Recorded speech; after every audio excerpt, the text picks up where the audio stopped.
क्या काफरों ने नहीं देखा कि हमने जमीन और आसमान को कैसे जुदा जुदा कर दिया? कौन से काफर देख रहे थे सो कि जमीन और आसमान को जुदा जुदा करना? जमीन तो थी ही नहीं। ग्रीक्स ये समझते थे कि पहले सिर्फ पानी था, जैसे अल्लाह ताला का तख्त पानी के ऊपर था, तो अल्लाह वो भी यहीं से चोरी किया गया। और फिर भी हमें हैरत अंगेज करती है, हमें बताती है कि यार इतनी बड़ी यूनिवर्स है, इसका कोई डिजाइनर नहीं हो सकता, क्योंकि डिजाइन इतनी बड़ी यूनिवर्स को डिजाइन करना हमारे लिए 14 अरब साल पहले बिग बैंग होता और उसके 10 अरब साल बाद जाकर कहीं सोलर सिस्टम बनता। या वहां पर भी अल्लाह ताला नबी भेजते हैं, और अगर नबी भेजते हैं तो उन नबियों के क्या नाम हैं, और अगर उनमें भी आखिरी नबी हैं, उनके आखिरी नबी का नाम भी हजरत मोहम्मद है। वाकई मिराज को एक्सप्लेन किया जाता है कि रसूल अल्लाह बड़ी तेजी से ऊपर से इंटरस्टेलर स्पेस में ट्रैवल करके वापस आ गए, तो बिस्तर अभी तक गर्म था। ऑलराइट मेरे प्यारे दोस्तों, मैं हूं हारिस सुल्तान, और आजकल एक वीडियो बड़ी वायरल हुई है। बहुत सारे लोगों ने मुझे भेजी कि हारिस भाई इसका जवाब दें। एक भाई हैं, कॉमेडियन हैं, बड़ी अच्छी वीडियोस बनाते हैं, कॉमेडी अच्छी करते हैं। उन्होंने एक वीडियो बनाई, उसमें उन्होंने बताया कि वो पहले एथियस्ट थे और अब वो मुसलमान हो गए। मैंने कहा भाई अच्छा,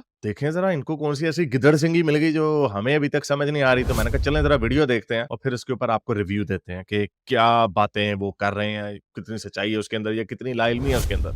कुछ ही साल पहले मैं एक एथियस्ट हुआ करता था, यानी कि मुझे किसी खुदा पे कोई भरोसा नहीं होता था। उसके हाँ। बाद मैं बिलीवर बन गया। ये कैसे हुआ, ये जर्नी कैसे हुई, आज इस वीडियो में जिक्र करेंगे। क्या आपने रात में कभी तारों को देख के सोचा है कि ये बने कैसे, ये आए कहां से? ये ईशान ये तो वही बात हो गई जो मैं हमेशा कहता हूँ कि मैं मजाक उड़ाता होता था ऐसे लोगों का, कि जब इनसे पूछा जाए कि खुदा कहाँ है, क्या है, तो ये आगे से पूछ देते हैं ये चांद, ये तारे किसने बनाए? किसी ने तो बनाए होंगे, वो अल्लाह मियां है। अच्छा, आगे जाने से पहले मैं ये भी एक पूछ बता दूं आपको कि अक्सर एक जो फिलोसॉफिकल गॉड के जो आर्ग्यूमेंट्स हैं, उसके एंड में एक जंप जो मारी जाती है ना अपने फेवरेट रिलीजन के ऊपर, वो बड़ी इंटरेस्टिंग होती है। आई होप कि इसमें उन्होंने उसका भी जवाब दिया होगा कि चलें अब जरा एक ये आर्ग्यूमेंट है, तो उसके बाद मैं गॉड तो मुझे मिल गया, लेकिन अब अल्लाह मियां मेरे गॉड है, वहां से जंप उसने कैसे मारी, वो भी बड़ा इंटरेस्टिंग। आई होप इसमें उन्होंने जवाब दिया होगा। अवस्थी ने अपने चार्ट पेपर पे तो बनाए नहीं है, ये असली वाले। तो ये कैसे आए, ये कहां से आए, कभी सोचा है? कुछ लोग इस मेजेस्टी को देख के बोलते हैं कि इसका डिजाइनर जरूर होगा, किसी न किसी ने इसको बनाया होगा। और कुछ लोग कहते हैं कि बस ये तो कोइंसिडेंस है, कोइंसिडेंस में हो गया, यानी ग्रेवी में बस ये कायनात पूरी वजूद में आ गई। पूरी कायनात को जब देखते हैं तो पता लगता है कि यार हर चीज बड़ी फाइन ट्यून्ड है, ट्यूनिंग की गई है, हर चीज अपनी जगह पे बैठी हुई है। आप खुद ही सोच ले, एक 70 की ट्यूनिंग के लिए उस्ताद की जरूरत पड़ती है, तो ये इतनी पूरी कायनात कैसे ट्यूनिंग में आ गई, इसका कोई तो उस्ताद होगा। बहुत सारे सवाल हैं, बहुत सारी मिस्ट्रीज हैं जो सोचने में मजबूर कर देती है। मिसाल की बात कि ग्रेविटेशनल कांस्टेंट, ये इसका नंबर इतना प्रिसाइज कैसे है? किसने इसको 6.67 into 10⁻11 न्यूटन मीटर स्क्वायर पर केजी स्क्वायर रखा? इलेक्ट्रॉन का मास इतना प्रिसाइज कैलिब्रेटेड कैसे है? अब ये सब किसी इंसान ने तो नहीं किया, कोई फुनसुक वांगड़ू वाले साइंटिस्ट ने तो ये नंबर्स नहीं रखे हुए। ये सारी मैथ्स तो कुदरत की तरफ से दी गई है। और इस पूरी कायनात में हड़ाउड़ी भी नहीं है, हर चीज बड़े सिस्टमैटिक तरीके से चल रही है, हर चीज मैथ्स के लॉज को फॉलो कर रही है। एक ओह अच्छा, चलें, मुझे लगता है इसमें फाइन ट्यूनिंग के आर्गुमेंट में चले गए हैं। पहली बात, फाइन ट्यूनिंग का आर्गुमेंट आपको समझा दूं कि कहा यह जाता है कि जो बहुत सारे जो यूनिवर्सल कांस्टेंट्स हैं वो ऐसे हैं, अगर उनमें से थोड़ी सी भी आगे पीछे होती, जैसे उन्होंने भी ग्रेविटेशनल कांस्टेंट को बताया, तो life as we know it वो ऐसे हो नहीं सकती। तो इसके ऊपर बहुत बड़े, ये मेरे आर्गुमेंट्स नहीं है, मैं आपको वैसे बता दूं कि साइंसदान इसके ऊपर क्या कहते हैं। बड़ा सिंपल सा इसके ऊपर एक काउंटर आर्गुमेंट, लॉरेंस क्राउस का बड़ा मशहूर आर्गुमेंट है, काउंटर आर्गुमेंट है, which is supported by science of course. उसमें वो ये कहते हैं कि एक तो हमारा अपना बायस है कि हम ये समझते हैं कि हम जिसमें हैं यही लाइफ है। अगर ये ग्रेविटेशनल कांस्टेंट थोड़ा सा आगे पीछे होता तो एटम ना होता। एटम जो फोर्सेस हैं, weak and strong nuclear forces हैं, ये एटम फट जाना था, उसने एक साथ रहना नहीं था। तो ठीक है, वो ये वाला एटम है, उसने नहीं रहना था। क्या कोई एक दावे के साथ कह सकता है कि बाकी कांस्टेंट्स, अगर हम उनमें भी कोई ऐसी वैल्यूज हों जो एक नए तरीके के एटम को जन्म दें और उस एटम के अंदर दुनिया बन जाए और लाइफ बन जाए? क्या कोई ये कह सकता है? इन साहब को नहीं पता, लेकिन मैं आपको एक साइंटिस्ट को कोट कर रहा हूं। लॉरेंस क्राउस कहता है कि कोई ये बात दावा नहीं कर सकता। दूसरी बात, फाइन ट्यूनिंग का आर्गुमेंट जो बड़ा प्रॉब्लमैटिक है for the in favour of God, वो ऐसे कि इससे आप ये कहते हैं कि खुदा ने हमारे जैसी जिंदगी के लिए यूनिवर्स को ऐसे बनाया। यानी वो कहते हैं ना, God created man in his image. वो यहां पर ये कहा जा रहा है कि God has created universe for man, जबकि रियलिटी इसके बरक्स है। वो ऐसे, और मैं आपको समझाता हूँ। जो भी डिजाइनर है, क्या डिजाइनर अगर ये ग्रेविटेशनल कांस्टेंट थोड़ा सा डिफरेंट रखता तो क्या वो और तरह का इंसान नहीं बना सकता था? वो तो कुछ भी कर सकता है, तो वो तो बना सकता है। हमारे इस्लाम में बड़ा मशहूर है कुन फाया कुन, कुरान की आयत है कि अल्लाह में जब कहते हैं कि हो जा तो हो जाता है। तो जब कुन फाया कुन अल्लाह ताला ने कहा, जो उन्होंने ग्रेविटेशनल कांस्टेंट्स बनाए, अगर वो वाले ग्रेविटेशनल कांस्टेंट्स ना होते तो क्या अल्लाह ताला का कुन फाया कुन फ्लॉप हो जाता?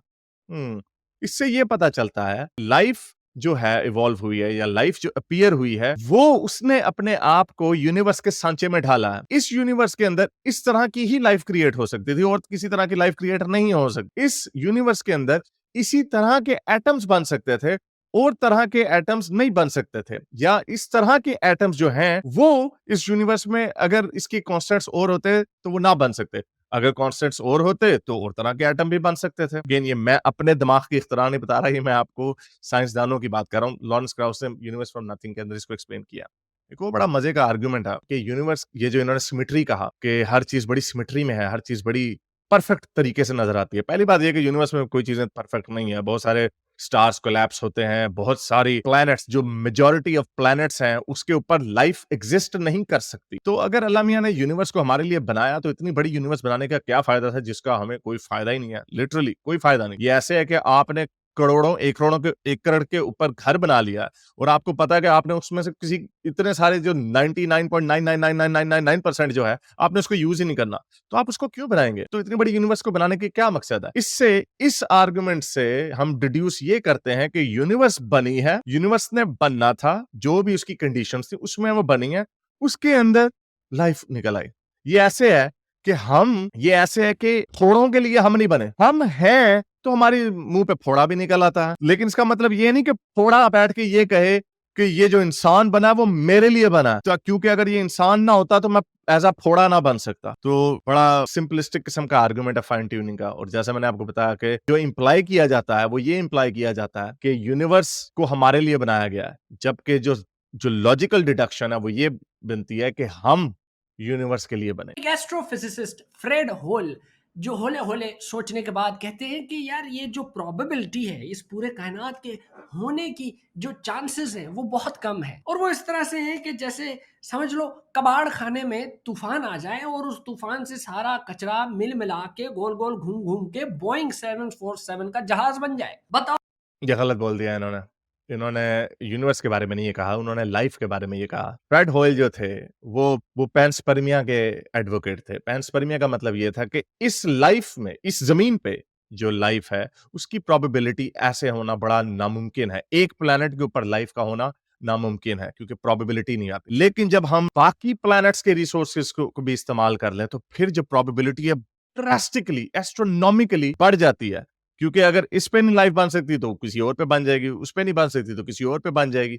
तो वो ये पैंसपर्मिया का उनका बिलीफ ये था कि लाइफ जो है हमारी दुनिया पे, जमीन पर जो आई है, वो किसी और प्लेनेट से आई है, और वो एस्ट्रॉइड्स के जरिए आई है। जो अर्ली हैवी बम्बार्डमेंट का जो पीरियड था, उसमें लाइफ के कुछ सेल्स आए जो फिर बाद में रेप्लिकेट होते गए। ऑफ कोर्स ये एक थ्योरी है, एक नजरिया, हाइपोथेसिस है, इसको प्रूव नहीं किया जा सकता क्योंकि हमारे पास सैंपल बड़ा कम है। हमने इतनी बड़ी यूनिवर्स है, हमने किसी को भी नहीं देखा। ज्यादा से ज्यादा हम सोलर सिस्टम के बारे में जान सकते हैं, उस पर भी पूरे कॉन्फिडेंस के साथ नहीं कहा जा सकता कि यूरोपा में लाइफ है या नहीं है, या मार्स के आइस कैप्स के अंदर लाइफ है या नहीं है। We can't say that. लेकिन अगर इस सोलर सिस्टम में लाइफ नहीं भी है तो इट्स ओके। हमारी गैलेक्सी के अंदर ही 100 बिलियन स्टार्स हैं, और उनके अंदर बिलियंस ऑफ प्लैनेट्स हैं, और हमने सैकड़ों की तादाद में तो अर्थ लाइक प्लैनेट्स हमने ऑलरेडी डिस्कवर कर लिए हैं इसी गैलेक्सी में। तो ये कैसे कहा जा सकता है लाइफ जो है वो सिर्फ यहीं पे है?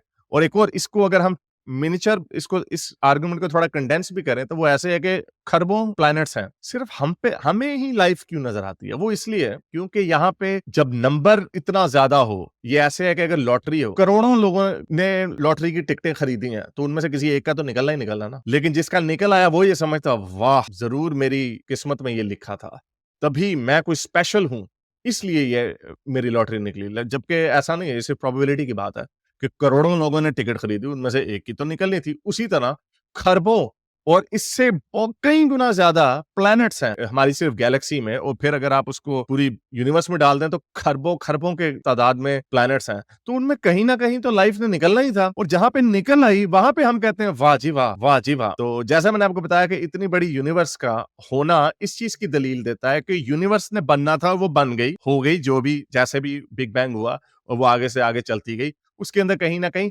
यूनिवर्स के लिए हम बने हैं, हमारे लिए यूनिवर्स नहीं बने। आओ भाई इसके चांसेस कितने हैं? तो बस इतने ही चांसेस थे इस पूरी यूनिवर्स के बनने के। न्यूक्लियर फोर्स जो कि एक एटम को होल्ड करके रखती है, उसी के ऑपोजिट उसको बैलेंस करने के लिए एक इलेक्ट्रोमैग्नेटिक फोर्स जो रिपेल करती है। ये किसने सोचा, ये किसने किया? क्योंकि भाई साहब ये जो स्ट्रॉन्ग फोर्स है, अगर वो काम अगेन ये किसने सोचा, अगेन ये बैगिंग क्वेश्चन फैलेसी है, क्योंकि ये तो आपने इंसर्ट कर दिया किसने सोचा। जैसे मैंने इसका जवाब आपको ऑलरेडी दे दिया है कि अगर ये वाली फोर्सेस ना होती, कोई और फोर्सेस होती, तो क्या खुदा डिजाइनर जो है वो लाइफ को ना बना सकता? और हम ये नहीं कह सकते कि उसके अंदर और तरह किस तरह की लाइफ होती का हम भी नहीं कह सकते, कोई दुनिया का साइंसदान नहीं कह सकता। तो ये वैसे ही मूट पॉइंट है। कम हो जाए तो एटम तितर बितर हो जाएगा, और अगर ये ज्यादा हो जाए तो न्यूक्लियर फिजन हो जाएगी, फट के फ्लावर हो जाएगा सब। तो ये एटम इस तरह की एटमें पेश ना करे, ये किसने डिजाइन किया? इलेक्ट्रॉन प्रोटॉन का मास रेशो ऐसे किस तरह से स्टेबल है? क्योंकि अगर ये स्टेबल ना होता तो सिर्फ हाइड्रोजन होता,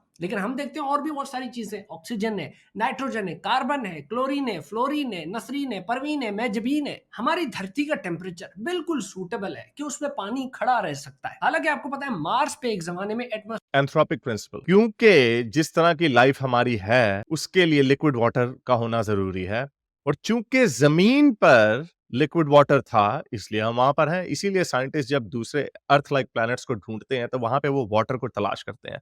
वो वाटर को इसलिए नहीं तलाश करते कि वहां से हम पाइपलाइन बिछा के यहाँ से अपनी मिनरल वाटर की बोतलें भरेंगे क्योंकि जमीन पे वाटर बड़ा पोल्यूटेड हो गया ना, ना। वो हम इसलिए देखते हैं क्योंकि लाइफ एज वी अंडरस्टैंड, इसका मतलब ये नहीं है कि this is the only way of life या only form of life. Life as we understand it, उसके लिए पानी, लिक्विड वाटर का होना बड़ा जरूरी है। और उसके पीछे भी जो वजूहात है वो ये कि बड़ा अच्छा सॉल्वेंट है, इसके ऊपर ज्यादा केमिकल रिएक्शंस हो सकते हैं, वगैरह वगैरह। हुआ करता था, पानी भी हुआ करता था। लेकिन फिर ये जो सूरज है उसकी विंड्स, सोलर विंड्स की वजह से वो पूरा एटमॉस्फेयर, वो पूरा पानी मार्स से कल्टी हो गया। ये जमीन बिल्कुल टिकाऊ किस्म की रोटेशन क्यों करती है? ये गुस्से में कभी इधर उधर क्यों नहीं निकल जाती? ये सारे सवाल दिस इज प्रॉब्लम, ये बड़े आराम से ग्रेविटी की वजह से एक्सप्लेन्ड है। अगेन ये यूनिवर्स के जो रूल्स हैं, जो लॉज हैं, वो हमारे लिए कंज्यूसिव हैं। यूनिवर्स में जो चीजें हो रही हैं ये ऐसे है कि जो चीजें हो रही हैं आप उसके बीच में चले गए हैं। जैसे मैंने आपको बताया, आपकी बॉडी है, फोड़ा निकल आया, आप फोड़े के लिए नहीं बने, फोड़ा निकल आया चूंकि आप एग्जिस्ट करते थे। उसी तरह जमीन पे हम फोड़ा हैं, हम यहाँ पर निकल आए क्योंकि यहाँ पर ये चीज थी, इसलिए। सोचने में मजबूर कर देते हैं कि कोई तो है जो निजाम हस्ती चला रहा है। सेंस ये कहती है कि इस कायनात का वजूद एक धमाके से हुआ है, बिग बैंग के एक्सप्लोजन से हुआ, और ये धमाका इतना बड़ा था कि अभी तक कायनात फैलती जा रही है, एक्सपेंड करती जा रही है, बिल्कुल एक मोटे आदमी की तरह जो मोटा होता जा रहा है और अपने हार्मोन्स पे ब्लेम कर रहा है। तो भैया बिग बैंग का जो ये पूरा कॉन्सेप्ट है, ये भी सजेस्ट करता है कि सब कुछ कुछ नहीं से आया हुआ है, यानी it was all created out of nothing. इस बात में मुझे वो गालिब का शेर याद आ गया कि न था कुछ तो खुदा था, कुछ न होता तो खुदा होता, डुबोया मुझको होने ने, न होता मैं तो क्या होता। क्या बात है, क्या बात है, क्या बात। तो हम तो भाई यही मानते हैं ना, जब कुछ भी नहीं था तो खुदा था। अब ये जो बिग बैंग कहता है कि कुछ नहीं से सब कुछ बन गया, इस बात को बहुत सारे रिलीजन्स भी सपोर्ट करते हैं। जैसे क्रिश्चियनिटी जेनेसिस के ओपनिंग वर्स में है कि लेट देयर बी लाइट, और हमारे इस्लाम में आके देख लो तो हमारे पास कुन फयकुन का कॉन्सेप्ट है, यानी उसने कहा कि हो जा तो वो हो गया। शायद यही कुन वो एक्सप्लोजन का पॉइंट था। तो इस अच्छा, शायद। अच्छा, तो असल में यहाँ पर ये मडी वाटर कर देते हैं यहाँ पे लोग, जो साइंस की कॉम्प्लिकेटेड चीजें हैं उसके पीछे छुप के शायद के पीछे छुप जाते हैं। असल में कुरान शरीफ क्या कहता है, साइंस क्या कहती है और कुरान क्या कहता है, हम जरा देख लेते हैं कि ये जो कुन फया कुन की जो इन्होंने बात की है, इसको देखते हैं। कुन फया कुन का मतलब क्या है असल में। अल हदीद की चौथी आयत है कि वही है खुदा जिसने जमीन और आसमान को 6 दिनों में बना दिया। 6 दिन, ये अभी बिग बैंग का ज़िक्र हो रहा था, एक्सपैंडिंग यूनिवर्स का ज़िक्र हो रहा था। ये 6 दिन कहाँ से आ गए? जब हम कुरान और मज़हबी किताबों को देखते हैं, तो उसके अंदर पेचीदगियाँ नहीं, उसके अंदर बच्चों वाली बातें नज़र आती हैं। और फिर वो अपने तख्त के ऊपर जाके बैठ गया। अगली आयत क्या कहती है? क्या काफ़िरों ने नहीं देखा? ये द बिग बैंग वर्स है, बड़ी मशहूर सूरह अंबिया की 30वीं आयत। क्या काफ़िरों ने नहीं देखा कि हमने ज़मीन और आसमान को कैसे जुदा-जुदा कर दिया? कौन से काफ़िर देख रहे थे सो कि ज़मीन और आसमान को जुदा-जुदा करना? ज़मीन तो थी ही नहीं। तो ये जो मैटर कंडेंस था, जिसको बिग बैंग कहा जाता है कि सारा मैटर फिर एक्सपैंड करने लग गया, space and time and matter, ये जमीन तो नहीं थी उसके अंदर। और ये बड़ी कॉमन मिथ है। ये बहुत सारे और कल्चर्स हैं जिनकी मिथ इसी तरह की थी। और ये पूरी लिस्ट है कि एंशिएंट वर्ल्ड में इस मिथ को माना जाता था। ग्रीक्स ये समझते थे कि पहले सिर्फ पानी था, जैसे अल्लाह ताला का तख्त पानी के ऊपर था, वो भी यहीं से चोरी किया गया। और फिर Eurynome separated the sky from the sea by dancing on the waves of Oceanus, यानी जमीन और आसमान, पानी और आसमान को अलग-अलग कर दिया। Earth and heaven had to be separated because no room for growth in the darkness otherwise, यानी जमीन और आसमानों को जुदा-जुदा कर दिया गया। रोमन्स का भी इसी तरह का बिलीफ था, एंशिएंट ग्रीस का भी बिलीफ था, जापानीज का भी यही बिलीफ था, इस और इजिप्शियंस का भी यही बिलीफ था। कैबरनूट को अलग-अलग कर दिया गया। तो ये बड़ी कॉमन मिथ थी कि जमीन और आसमान अलग-अलग हो गए। और यही मिथ जो है सूरह अंबिया की 30वीं आयत में बताई जा रही है। इसका ताल्लुक बिग बैंग से नहीं है, इसका ताल्लुक उस कॉमन मिथ से है जो हमेशा से चलती चली आ रही थी। लेकिन मजीद हमें कुरान क्या कहता है कि ये जो अभी पूछ रहे थे कि क्या आप कभी सोचते हैं कि इसका क्या मकसद है और वो क्यों बना? ये एक और सूरह काफ की 38वीं आयत है कि हमने जमीन और आसमान और जो कुछ इसके बीच में है 6 दिनों में बना दिया। 6 दिनों में। अब ये कौन से 6 दिन है? और फिर उसके बाद अल्लाह ताला पानी के ऊपर जाके, उनका तख्त था, वहां पे जाके बैठ गए। और ये है वो कुन फयाकुन वाली आयत, ये एक और भी आयत है। और वही है जिसने आसमान और जमीन बनाए हैं हक के साथ, और जिस दिन वो कहेगा हो जा तो हो जाएगा। तो जब ये हो जाएगा तो क्या उस वक्त ग्रेविटेशनल कांस्टेंट हो रहे होते हैं? क्या दूसरे ग्रेविटेशनल कांस्टेंट होते तो क्या हम लाइफ ना होते? मजे की बात ये है एंथ्रोपिक प्रिंसिपल कि अगर उस वक्त कोई और लाइफ फॉर्म होती, किसी और तरह की लाइफ फॉर्म होती, लेट्स जैसे हमारी अपराइट स्टांस इस तरह का ना होता, हमारी शक्लें ऐसी ना होती, इंसान इस तरह का ना होते, शेर चीते भालू उस तरह का ना होते, और तरह की मखलूक होती और तरह का एटम होता और तरह के कांस्टेंट होते, तब भी आपने यही चीज को फिट कर देना था इसके ऊपर, कुन फयाकुन। इससे ये साबित होता है कि आप पोस्ट हॉक रैशनलाइजेशन कर रहे हैं, जो चीज हो गई है उसके ऊपर अपनी चीजों को फिट कर रहे हैं।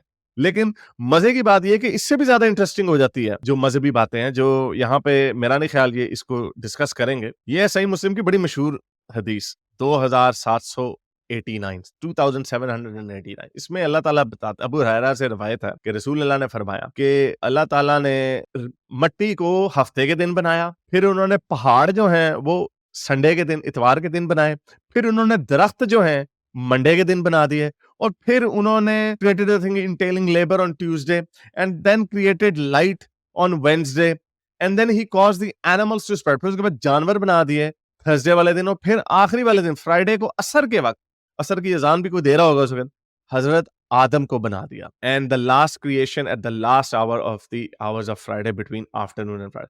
तो ये हदीस, ये है आपका कुन फाया कुन का असल मकसद। और ये है वो जो आपकी जो भी गैलेक्सी जिक्र हो रहा था, बड़े बड़े प्लैनेट्स का जिक्र हो रहा था, लाइफ इतनी है, ग्रेविटेशनल, ये है ग्रेविटेशनल कांस्टेंट अंदर से। जब आप टाइम, वो कहते हैं ना devil lies in the detail, जब आप डिटेल में जाते हैं तब ये कहते हैं शायद कुन फाया कुन के वक्त बम धमाका हो गया होगा। तो ये बड़ी भोंडी किस्म की बातें की जाती हैं। लेकिन एनीवे मैं अभी इंतजार कर रहा हूँ कि ये कहाँ पे जंप मार के बताएंगे कि मुसलमान एथियस्ट से मुसलमान कैसे हो गए। ये तो बड़े बेसिक से फाइन ट्यूनिंग के आर्गुमेंट्स हैं। लॉरेंस क्राउस को सुन लेना था, रिचर्ड डॉकिंस को सुन लेना था, आपको ये फाइन ट्यूनिंग के आर्गुमेंट्स मिल जाना था भाई। इस पूरी कायनात का फट के फ्लावर होके बन जाना साइंटिफिकली और रिलीजियसली जस्टिफाइबल है। एक काम करो, रात में अपने जानू से ये पैकेज में बात करने के बजाय निकलो और ऊपर देखो इन तारों को, बिलियंस ऑफ गैलेक्सीज को देखो। क्या ये तुम्हें हैरत अंगेज नहीं करती? ये हमें हैरत अंगेज करती है, हमें बताती है कि यार ये इतनी बड़ी यूनिवर्स है, इसका कोई डिजाइनर नहीं हो सकता, क्योंकि डिजाइन, इतनी बड़ी यूनिवर्स को डिजाइन करना हमारे लिए it doesn't make any sense. हाँ, हम इसके अंदर फिट हो सकते हैं, हम इसके लिए बन सकते हैं, लेकिन ये हमारे लिए नहीं बनी, क्योंकि इतनी बड़ी है, इसमें तो हम क्या, आपने क्या करना है इसका? कुछ भी नहीं करना आपने, आपका इसका कोई यूसेज ही नहीं है। इस वक्त वीनस के ऊपर एसिड की रेन हो रही है, इस वक्त जुपिटर के ऊपर एक पूरी प्लैनेट अर्थ जितना तूफान आया हुआ है, इसका क्या मतलब है? और ये सिर्फ हमारा सोलर सिस्टम है, अरबों के करीब सोलर सिस्टम हमारी गैलेक्सी के अंदर, अरबों गैलेक्सी हैं। इसका क्या मकसद है? इसका मकसद, इससे सिर्फ यही बात साबित होती है कि ये जो कायनात है, ये कायनात बनना था इसने, और ये बन गई, और हम इसके अंदर एवं फोड़ा बन के निकल आए हैं। इंसान फोड़े के लिए नहीं बनता, फोड़ा इंसान के ऊपर निकल आता है एज अ साइड इफेक्ट। तो हम एक साइड इफेक्ट हैं। अगर तुम्हें ये हैरत अंगेज नहीं करती तो क्यों नहीं करती यार? यही तो मसला है। लोग यहाँ क्यूरियस नहीं है, सोचते नहीं है। बस यहाँ पे कोई अंग्रेज आ जाए तो उसको जरूर अच्छा, वैसे एक मुझे याद आ रही है वो आयत बड़ी मज़े की कि अल्लाह ताला ने सितारे क्यों बनाए हैं? जिसने पूछा ना भाई ने कि क्यूरियस नहीं है आप? हम तो भाई बहुत क्यूरियस हैं और हम तो लोगों को क्यूरियोसिटी में जगाना चाह रहे हैं और हम लोगों को ये दिखाना चाह रहे हैं कि ये है असल में मज़हब का जवाब कि अल्लाह ताला ने हमने तुम्हारे करीब के आसमान को अज़ीमुल शान चिरागों से आरास्ता किया है और उन्हें शयातीन को मार भगाने का ज़रिया बनाया है। तो ये जो आप देखते हैं ना शूटिंग स्टार्स और एस्टेरॉयड और मीटियोराइट्स जो आप देखते हैं, वो अल्लाह ताला असल में मिसाइल मारते हैं जिन्नों के ऊपर, शैतानों के ऊपर, जो शैतानों के चेलों के ऊपर जो आके अल्लाह ताला और फरिश्तों की बातें सुन रहे होते हैं। इसलिए बनाए हैं अल्लाह ने। अब बताएं जरा क्यूरियोसिटी किधर गई? और किस लिए सितारे बनाए? अल्लाह ताला ने सितारे क्यों बनाए? पूछा ना हमने, इतनी रात को देखते हैं सितारे क्यों हैं? अल्लाह ताला ने सितारे इसलिए बनाए, ये चैप्टर 41 वर्स नंबर 12 इसके अंदर, तब उसने 2 दिन के अंदर 7 आसमान बना दिए और हर आसमान में उसको कानून वही कर दिया और आसमान दुनिया को हमने चिरागों से रास्ता किया। यहाँ पर शायद की मुराद चिरागों से सितारे हैं और उसे खूब महफूज कर दिया। ये सब कुछ एक जबरदस्त अलीम हस्ती का मंसूबा है। So he accomplished them as 7 skies in 2 days and settled in every sky its due thing and we have decorated the closest sky with lamps। ये जो सितारे हैं अल्लाह ताला ने उनको चिराग बनाया। अच्छा जी, अच्छा उन चिरागों को बनाने का क्या मकसद था? He is the one who made for you the stars। वही है जिसने तुम्हारे लिए तारों का सहरा और समुंदर की तारीकियों में रास्ता मालूम करने का जरिया बनाया। अल्लाह ताला ने सितारे आपके लिए इसलिए बनाए ताकि रात को आप अपना जो अगर रास्ता भटक गया ना तो फिर आप अपना रास्ता ढूंढ लें। और ये बात कहां से आई? क्योंकि जाहिर बात है उस जमाने में आपके जीपीएस के मोबाइल फोन तो नहीं होते थे। उस जमाने में लोग सितारों को देख के अंदाजा लगाते थे, अच्छा जी मैंने इधर जाना। तो इससे ये पता चलता है कि पोस्ट हॉक रैशनलाइजेशन हो रही है कि हमने इसलिए सितारों को बनाया ताकि तुम रात को समुद्र में ना अपना सफर कर सको। अब जरा पूछें अपने आप से, करोड़ों अरबों खरबों सितारे इसलिए बनाए गए? हमें तो जो रात को नजर आते हैं सितारे वो तकरीबन 10,000 के करीब हमें सितारे नजर आते हैं जो विजिबल स्काई है हमारा। तो ये खरबों सितारे क्यों बनाए? उनका क्या जरूरत है? खरबों सितारों की तो हमें जरूरत ही नहीं है, हमने रात को नहीं देखना होता। सिर्फ यही आयत जो है ना, यही आपके इस क्लेम की धज्जियां उड़ा देती है। लेकिन अगेन फाइन ट्यूनिंग से इन्होंने आर्गुमेंट स्टार्ट किया और अगेन उसको मैंने आपको जवाब दे दिया कि ये कोई अच्छा आर्गुमेंट नहीं है कि ग्रेविटेशनल कांस्टेंट डिफरेंट होता है तो शायद और तरह के काम एटॉमिक स्ट्रक्चर होता और कोई और तरह की लाइफ फॉर्म होती। देखेंगे। हैरत से अंग्रेज को देख के हैरत अंग्रेज जरूर होंगे, लेकिन कायनात को देख के हैरत अंगेज नहीं होंगे। मिलियंस ऑफ ईयर्स तक ग्रेविटी गैस के बादलों को मिक्स करती रही, उसमें डस्ट भी आता गया, गोल गोल घुमा फिरा के ऐसे वो स्ट्रीट फाइटर वाला अदूगन वाला गोला बनाती रही और आखिरकार गैलेक्सी बन गई, उसमें तारे बन गए। तो क्यूरियस हुआ करो मेरी जान, क्यूरियस लोग बहुत आगे जाते हैं। जैसे हाँ, तो इससे गॉड कैसे साबित हो गया? ये तो बड़ा अजीब सा तरीका है कि अगर आपने डिजाइनर ने क्या चीजों को ऐसे छोड़ देना होता है कि आप जो जी खुद बन जाओ। जब आपने कुछ चीज बनानी होती है तो आप फटाफट बना देते हो और यही वजह है कि अल्लाह ताला ने बताया कुन फयाकुन कि जब मैं चाहता हूं कि बन जाओ तो वो बन जाती हैं चीजें। That makes more sense. अगर किसी डिजाइनर ने कोई चीज बनानी है तो वो फटाफट बना देगा, वो ऐसे नहीं करेगा कि करोड़ों साल के लिए छोड़ दे उसको। 14 अरब साल पहले बिग बैंग होता है और उसके 10 अरब साल बाद जाकर कहीं सोलर सिस्टम बनता है और उसके भी तकरीबन 4 अरब साल बाद जाके इंसान जो है नमूदार होते हैं। ये कैसा डिजाइन है? That design doesn't even make any sense। कोई डिजाइनर इस तरह का डिजाइन नहीं बनाता। गलीलियो था, उसने दूरबीनी क्यों बनाई थी? और दूरबीनी इसलिए नहीं बनाई थी कि भाई उसने अगली बिल्डिंग में अपनी क्रश को कपड़े बदलते देखना था, नहीं, इसलिए बनाई क्योंकि उसमें भी कीड़ा था, चुल थी, वो क्यूरियस था। अब उसकी वो दूरबीनी टेलीस्कोप इतनी तरक्की कर गई है कि हबल टेलीस्कोप बन गई, एक ऐसी टेलीस्कोप जो बहुत दूर तक देख सकती है। हबल ने हमें एक पिक्चर दी, हबल अल्ट्रा डीप फील्ड जिसको बोलते हैं, जिसमें हजारों गैलेक्सीज दिख रही हैं। उस तस्वीर को देख के यार बंदा सोचता है कि यार इतनी गैलेक्सीज हैं, हो सकता है जादू भी असल में हो, शायद एक्स्ट्रा टेरेस्ट्रियल लाइफ एग्जिस्ट करती हो। बहुत सारे सवाल हैं जो क्यूरियस करते हैं, जैसे कि हमारी बड़ा अच्छा सवाल पूछा वैसे। आपको ये सवाल जो क्यूरियस करता है तो साइंस आपको इसके जवाब देती है। बताएं कुरान में कहाँ पे इसकी इन करोड़ों गैलेक्सीज की और प्लैनेट्स की, अरबों खरबों प्लैनेट्स का कोई जिक्र किया गया है, लाइफ फॉर्म का जिक्र किया गया है। और ये बड़ी प्रॉब्लमेटिक चीज है इनके लिए। वो ये कि लाइफ फॉर्म, ये खरबों प्लैनेट्स हैं, उसके अंदर अगर लाइफ फॉर्म है तो क्या वहां पर भी नबूवत का सिलसिला जारी है? क्या वहां पर भी अल्लाह ताला नबी भेजते हैं? और अगर नबी भेजते हैं तो उन नबियों के क्या नाम हैं? और अगर उनमें भी आखिरी नबी हैं, उनके आखिरी नबी का नाम भी हजरत मोहम्मद है? और उन प्लैनेट्स के ऊपर जो लाइफ है वो लाइफ फॉर्म किस तरह की है? क्योंकि हमें पता है कि जो डिफरेंट तरह के प्लैनेट्स होंगे उनके ऊपर डिफरेंट टाइप ऑफ लाइफ होगी। मार्स के ऊपर अगर हम इवॉल्व होते तो हम इलोंगेटेड और बड़े पतले पतले लंबे लंबे होते हैं, हमारी मसल डेंसिटी बड़ी हल्की होती बिकॉज लो ग्रेविटी की वजह से। तो जो सुपर अर्थ जिन्हें कहा जाता है, जिनका mass 1.5 times to up to 3 times भी हो सकता है अर्थ के मास के मुताबिक, तो हम छोटे छोटे होते, फ्लैटेंड होते, क्योंकि ग्रेविटी की वजह से हम इतने लंबे इलोंगेटेड ना होते।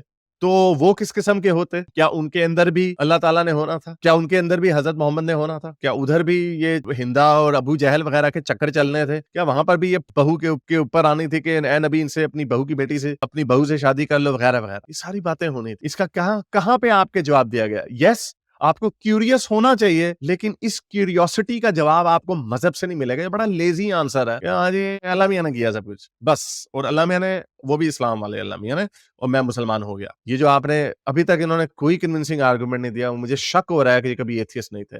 आई हैव टू फील ये वही हो सकते हैं जो हम अक्सर कहते हैं कि बहुत सारे लोग दीन से दूर होते हैं। दीन से दूर होने का मतलब एथियस्ट नहीं होता। एथियस्ट वो होता है जो कन्विक्शन के साथ कहता है कि मुझे पूरा यकीन है कि there is almost no God, most probably there is no God. वो ये दावा तभी करता है जब वो इन सारे आर्ग्यूमेंट्स को जो मैंने भी आपके सामने रखे हैं उनको समझता है। दीन से दूरी, पार्टी कर ली, शराब शुरू पी ली, और नहीं यार ये सारी ऐसी बातें हैं, उसके बारे में कभी ना सोचना, इसको एथियज्म नहीं कहते भाई। क्योंकि अगर आप वाकई एथियस्ट होते तो ये जो बातें मैंने आपको की हैं इसका आपको पता होना चाहिए था, और आपने इसका काउंटर आर्गुमेंट देना था। आपने काउंटर आर्गुमेंट, आपने बस यही किया यार ये सारी चीजें ऐसी हैं तो इसके पीछे क्या, और ये फाइन ट्यूनिंग एक आर्गुमेंट है इन फेवर ऑफ गॉड। धरती का डिस्टेंस सन के साथ वो कितना टिकाऊ किस्म का है। अगर हमारी धरती करीब आ जाए तो सख्त से सख्त लौंडे पिघल जाएंगे, पूरी दुनिया खत्म हो जाएगी। अगर धरती दूर हो जाए तो सब कुल्फी बन जाएंगे, सब ठंडा हो जाएगा, यानी हैबिटेबल जोन नहीं रहेगा। तो ये जो तो हैबिटेबल जोन की यही है, तो फिर पोस्ट हॉक रैशनलाइजेशन है ना, यही तो एंथ्रोपिक प्रिंसिपल है। क्योंकि earth was conducive for life, that's why we here. अगर यहाँ पर ना होते तो हम किसी और प्लेनेट पे, हमसे मुराद कोई और लाइफ फॉर्म कहीं और होती, और इतनी बड़ी कायनात है तो कहीं ना कहीं तो, और ऑलरेडी हम प्लैनेट्स डिस्कवर कर चुके हैं जहां पर बहुत सारे प्लैनेट्स हैबिटेबल जोन के अंदर है, जिसको गोल्डीलॉक्स जोन बोला जाता है। वो गोल्डीलॉक्स जोन के अंदर है जहां पे पानी ना बर्फ बनता है, ना उबल के स्टीम बन जाता है। डिस्टेंस है बिल्कुल करके किसने रखा, हम किस तरह राइट प्लेस और राइट टाइम पे हैं, वही तो है ना जो निजाम हस्ती चला रहा है। ना। और फिर ऑर्गेनिक कंपाउंड्स का होना, जैसे अमीनो एसिड्स जो प्रोटीन बनाते हैं। प्रोटीन बहुत जरूरी चीज है, ये आप अपने जिम वाले दोस्तों से पूछ लेना जो प्रोटीन शेक हिलाते रहते हैं हर वक्त। अब जो डीएनए है ना, जो हम कहते हैं कि यार इसके तो डीएनए में ही हराम पाई है, यानी कि इसकी वो चलती आ रही है हराम पाई पूरे नस्ल दर नस्ल। तो डीएनए एक ऐसा मटेरियल है जो आपकी लाइफ की इंफॉर्मेशन स्टोर करता है और ट्रांसफर करता है। वो डीएनए भी प्रोटीन से बना हुआ। अब बताओ यार, प्रोटीन ना होता तो डीएनए ना होता, डीएनए ना होता तो मेरी बात ना सुन रहे होते बैठ के यहाँ पे। तो भाई आप ये कह रहे हैं कि अल्लाह मियाँ प्रोटीन के अलावा गॉड लाइफ नहीं बना सकते थे? कोर लाइफ फॉर्म, आप सिलिकॉन लाइफ भी हो सकती थी। इवन जो हम क्रिएट कर रहे हैं, जो आर्टिफिशियल इंटेलिजेंस के ऊपर जो लाइफ होगी, एंड वी डोंट नो कि उसके ऊपर कॉन्शियसनेस आती है या नहीं आती है, कैसी कॉन्शियसनेस होगी, वो भी एक तरीके की लाइफ फॉर्म ही होगी, डिजाइंड लाइफ फॉर्म होगी। तो उसके बारे में आप क्या करेंगे? क्या अल्लाह ताला उस तरह की लाइफ फॉर्म नहीं क्रिएट कर सकते थे? Again this is post hoc rationalisation, anthropic principle, कि चूंकि ये चीज हो चुकी है अब हम इसको रिवर्स इंजीनियरिंग करके कह रहे हैं। लॉटरी की टिकट जीत चुके हैं, अब हम कह रहे हैं यार ये मेरी किस्मत में लिखा हुआ था लॉटरी की टिकट जीतना। नहीं, आपने लॉटरी की टिकट एग्जिस्ट करती थी इसलिए आपने वो लॉटरी की टिकट खरीदी। इससे कोई साबित नहीं होता कि खुदा है। ये कैसे कैसे। अब जरा वक्त की बात कर लेते हैं। वक्त अपने आप में एक बहुत कमाल चीज है। वो सुना है ना आपने, दिल विच तेरे लिए टेम कट के, मेरे को टेम नहीं है माना। ये जो टेम है, कभी सोचिए कि टेम क्या है यार। टेम को जो चीज मजेदार बनाती है वो इसकी रिलेटिविटी है। जैसे चाचा अल्बर्ट आइंस्टाइन ने बोला था कि ये जो टेम है लाला, ये जो टेम है ये कभी स्लो हो जाता है, कभी फास्ट हो जाता है। ये तो डिपेंड करता है जो देखने वाला है उसकी स्पीड क्या है और वो कहाँ खड़ा है, उसकी पोजीशन क्या है। याद करो इंटरस्टेलर अगर आपने देखी है तो मैथ्यू किस तरह स्पेस में जाता है। वो तो जवान होता है लेकिन उसकी जो बेटी है वो बुढ़ी हो जाती है। तो ये होती है टाइम डायलेशन। ये किस तरह वक्त बदलता है, उसका वक्त दूसरा था, इस बंदी का वक्त दूसरा है। यानी टाइम तो जो है ना वो तो रिलेटिव है। और फिर इस वक्त का लीनियर डायरेक्शन में चलना, यानी सीधा सीधा। अच्छा, ये टाइम डायलेशन में छक्का नहीं मारा इस बंदे ने। वाकई मेराज को एक्सप्लेन किया जाता है कि रसूल अल्लाह बड़ी तेजी से ऊपर से इंटरस्टेलर स्पेस में ट्रैवल करके वापस आ गए, तो बिस्तर अभी तक गर्म था, तो टाइम डायलेशन रिवर्स में हो गई। जब आप ट्रैवल करते हैं at the speed of light, जो इंटरस्टेलर का इन्होंने हवाला दिया, तो आपका टाइम होता है जो नीचे जमीन पे जो टाइम होता है वो तेज हो जाता है, आपका टाइम स्लो हो जाता है, आप ज्यादा काम कर सकते हैं। तो रसूल अल्लाह जब वापस आए थे तो उनकी जो बिस्तर गर्म नहीं, उनके बिस्तर के ऊपर मकड़ियां के जाले बन जाने चाहिए थे तब तक, जब तक उन्होंने वापस आया। तो यहाँ पे भी टाइम डायलेशन मुसलमानों की जो साइंस है पुट्टी हो गई, और मौलवी आपको टाइम डायलेशन के हवाले दिए जाता है और बेवकूफ को ये नहीं पता होता कि वो उल्टा काम हुआ। सीधा चलना, पास्ट से फ्यूचर की तरफ चलना, ये भी बड़ी कमाल बात। यूं यूं यूं यूं करके टाइम क्यों नहीं है। और इस टाइम के सीध में चलने की जो बात है उसको सेकंड लॉ ऑफ थर्मोडायनामिक्स भी जस्टिफाई करता है। वो भी ऐसे ही कहता है कि जो एंट्रोपी है, एंट्रोपी बोले तो अगेन मल्टीवर्स को मैंने डिस्कस नहीं किया, maybe there are multiverses, कोई और ऐसी यूनिवर्स है जहां पे टाइम लिनियर नहीं है। Again we don't know that. Again अगर वहां पे हम नहीं है, और अगर है वहां पे कोई ऐसी लाइफ फॉर्म है विच इज परफेक्टली फाइन, जहां पे टाइम लिनियर नहीं है, जहां पे टाइम यूं यूं यूं करके चलता है, तो हमने जो चीज देखी नहीं है, जिसको हमने ऑब्जर्व नहीं किया, जिसको हमने स्टडी नहीं किया, आप उसके ऊपर कैसे बात कर सकते हैं? हड़ाउड़ी वो हमेशा ओवर द टाइम बढ़ती रहती है। मिसाल की बात कि आप एक अंडे को ब्रेक तो कर सकते हैं लेकिन अनब्रेक नहीं कर सकते। मेरे ख्याल से आपको समझ नहीं आ रही, बात बहुत टेक्निकल हो गई है। अल्लाह ताला तो कर सकते जो हैं। दोंदा बकरा है उसके मसाने आप कुचल के उसको खस्सी कर सकते हैं लेकिन अनखस्सी हम्म। नहीं कर सकते। एक बार खस्सी हो गया तो हो गया, यानी टाइम पीछे नहीं आ सकता। जैसे शर्ट पे कॉफी गिर गई तो गिर गई, आप उसको अनस्पिल नहीं कर सकते। तो ये सारे सवाल, तो ये पूरी कायनात ऐसे मिस्ट्री से भरी पड़ी है, ऐसे सवालों से भरी पड़ी है। जैसे कॉन्शियसनेस कैसे आई भाई, जिसको रिलीजन तो रूह का नाम दे देता है ये, लेकिन साइंस को नहीं समझ आ रही कि ये इंसान एक्चुअल में जिंदा कैसे है। और ये जो इंसान एक्सप्लोरेशन साइंस ने भी कॉन्शियसनेस का नाम तो दिया हुआ है इसे, समझ नहीं आ रही। आप भी बताएं रूह क्या है? कह देने से तो कुछ नहीं होता। रूह है, रूह बंदा मारता तो एकदम से रूह निकल के ऊपर चली जाती है। तो कहानियां है ना, कुछ साबित करे ना। करता रहता है, ये रुकनी नहीं चाहिए और ये रुकेगी भी नहीं, क्योंकि इंसान के अंदर एक फितरतन एक चुल है कि उसको पता करना है। किसी बच्चे को आप बोलते हैं ना कि बेटा नहीं करो, उसमें हाथ नहीं डालो, वो एक्सटेंशन है, आपको करंट लग जाएगा। अब यूं करते रहोगे, हमें लगेगा हंस रहा है, तुम्हें करंट लग रहा होगा, मरना जाओगे, ऐसे नहीं करना, गलत बात होती। अब उसको जितना रोकोगे वो बच्चा उंगली गीली करके अंदर डाल देगा। तो एक चुल है, फितरतन एक चुल है एक्सप्लोर करने की। और इस चुल से अगर आपको कोई रोकता है तो ये गलत बात है। कोई भी रोकता है, कोई भी बड़ी अथॉरिटी वाला अगर आपको सवाल करने से रोकता है तो उसकी बात नहीं सुनो, सवाल करना बहुत जरूरी है। तो अब आते हैं मुद्दे की बात पे कि लोग अक्सर कहते हैं कि मुझे जवाब नहीं मिला तो मैं कन्विंस नहीं हूंगा। अब मुझे जिस चीज ने एथीस्ट से बिलीवर बनाया वो जवाब नहीं थे, वो सवाल थे। इन सवालों ने मुझे सोचने में मजबूर किया कि कोई तो है जो निजाम हस्ती चला रहा है, वही खुदा है। तो बात ये है कि लेकिन सवाल खत्म। तो आपके तो ये सारे जवाब जो हैं इनको, तो अगर ऐसी इतनी सिंपल सी बात होती तो दुनिया के साइंटिस्ट जो है ना वो इस वक्त खुदा के बिलीवर होते, और खुदा के बिलीवर ही नहीं, आपके वाले अल्लाह में के बिलीवर होते। मेरा ख्याल वीडियो खत्म होने लगी, मेरा नहीं ख्याल इन्होंने बताया कि ये जो फाइन ट्यूनिंग से इन्होंने जंप मारी गॉड के होने की। जैसा मैंने आपको बताया, fine tuning does not prove anything. उसके बाद जो गॉड पे जो जंप मारी, गॉड से जंप मारी किस पे? उस रिलीजन पे जिस रिलीजन में ये पैदा हुए हैं, जो इनके माँ बाप का रिलीजन था, अल्लाह मियां वाला। और ये असर के दिन जो अल्लाह ताला ने मट्टी से हजरत आदम को बना दिया, इसका भी जवाब दे दें जरा। की चुल खत्म नहीं होनी चाहिए। जब भी इंसान नाउमीदी में चला जाता है तो वो भटक जाता है, लेकिन फिर जब ज्यादा सोचने लग जाता है, सवाल करने लग जाता है तो वो ट्रैक पे आ जाता है। तो जी बस अपना ख्याल रखें, अपने अंदर एक कीड़ा जो है उसको जिंदा रखें, वो चुल जिंदा रखें, जानने की, पहचानने की, क्यूरियस होने की। इसी बात पे आपसे लेता हूं इजाजत। आई होप आपको ये वीडियो अच्छी लगी होगी। अगर लगी है तो उसको शेयर करो, इस चैनल को करो सब्सक्राइब। मिलते हैं आपसे किसी और वीडियो। क्या है, मेरा ख्याल इनकी वीडियो खत्म हो गई। आई डोंट नो क्यों कुछ बड़े लोगों को इस वीडियो ने परेशान किया। बस वेरी सिंपल वीडियो, और इस तरह की वीडियो, ये सारे जो आर्गुमेंट्स हैं इनको हम जैसे लोग बड़े अरसे से डिस्कस कर चुके हैं, डिबंक कर चुके हैं, इसकी डिटेल दे चुके हैं। आई होप कि शायद आज आपको, जो उन्होंने पहले इन आर्गुमेंट्स के पहले जवाब नहीं सुने होंगे, उन्हें आज मिल गए होंगे। तो वही हुआ, इन्होंने नहीं बताया कि इन्होंने अल्लाह मियां पे जंप क्यों मारी। Fine tuning is not a good argument. Multiverse भी एक हाइपोथेसिस है। कहने का मतलब ये है कि जब आप ये इस चीज के पीछे छुप सकते हैं कि शायद किसी ने किसी को बनाया होगा, तो फिर आप ये क्यों नहीं कह सकते कि मल्टीवर्स भी हो सकती है, हमें नहीं पता। जब आप कह सकते हैं यार हमें नहीं पता, इतने बड़े सितारे, इतनी बड़ी खरबों प्लैनेट्स बनाने की क्या जरूरत थी, हमें इसका जवाब नहीं पता, तो आप ये क्यों नहीं कह सकते मल्टीवर्सेस भी हो सकती हैं, हमें उसका जवाब नहीं पता। Why are you not happy with that? इससे ये पता चलता है कि आपके अंदर, इंसानों के अंदर, बहुत सारे इंसानों के अंदर ये चुल होती है कि वो सिंपलिस्टिक किस्म का आंसर ढूंढे। और सिंपलिस्टिक किस्म का आंसर यही है, यार किसी ने तो बनाया होगा, ये चांद ये तारे कहां से आए। लेकिन जब उसको डिटेल में जानते हैं कि अल्लाह ताला ने सितारे इसलिए बनाए हैं ताकि आप रात को अगर भटक जाएं तो ऊपर देख लें, यार वो वाला ओरायन बेल्ट का सितारा है, तो मैं इस डायरेक्शन में चला जाऊं। ये है असल में अल्लाह ताला ने 6 दिन में कायनात को बनाया। थर्सडे को दरख्त बना दिए, फ्राइडे को जानवर बना दिए, सैटरडे को नहीं, anyway something like that, stupid things. तो इन चीजों के ऊपर नहीं बात करते, मुभिमता के पीछे छुपते हैं, वेग बातों के पीछे छुपते हैं। तो उम्मीद करता हूँ आज की वीडियो आपको पसंद आई होगी। इसको ज्यादा से लाइक करें, शेयर करें, सब्सक्राइब करें। अगर इस चैनल को सपोर्ट करना चाहते हैं तो patreon.com/हारिस सुल्तान पे जाकर पेट्रन भी बन सकते हैं। नीचे कमेंट्स में अपने ख्यालात का इजहार जरूर करें और बताएं कि क्या ये फाइन ट्यूनिंग का आर्गुमेंट आपको अपील करता है, और जो मैंने आर्गुमेंट आपको दिया है कि और भी तरह की लाइफ फॉर्म्स हो सकती हैं in a different universe with different gravitational constant और अदर फिजिकल कांस्टेंट। अब तक के लिए इतना ही, अगली वीडियो तक साइंस हाफिज। अगर आपको मेरी ये वीडियो अच्छी लगी तो मेरे चैनल के मेंबर बनिए, पेट्रन बनिए, या फिर आप मुझे बाय मी या कॉफी में भी सपोर्ट कर सकते हैं।